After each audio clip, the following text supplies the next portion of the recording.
Dell Inspiron5050 model laptop disassembling. First of all, take out the battery.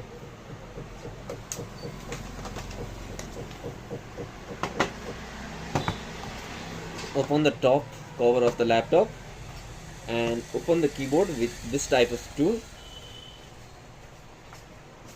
Open the lock.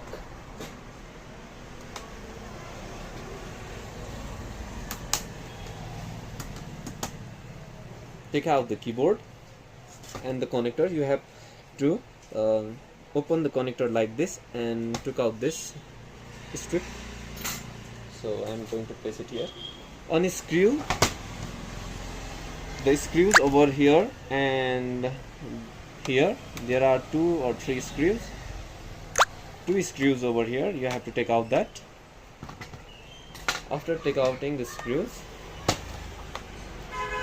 you will also have to unscrew all the screws situated in the backward of your laptop. I have already took out all the screws. Here are my screws. And simply, if you have nail, you can do it with your nail, or if you have like this, you can take it out the top cover from the laptop.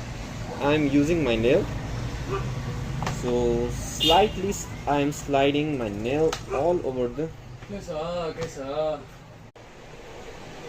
Before taking out this cover, make sure to take this connection and take this connection out of the motherboard.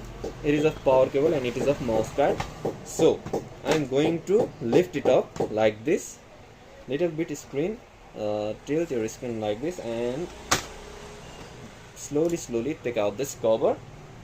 Now you can install the SSD here. I have already installed SSD and Windows 10 here, and you can put extra 2 GB of RAM. Here is 2 GB of RAM. I can put extra 4 GB, 8 GB of RAM because this is PC3. Now clean the fan part and put the thermal paste in this CPU. Then you are ready for getting serviced your laptop.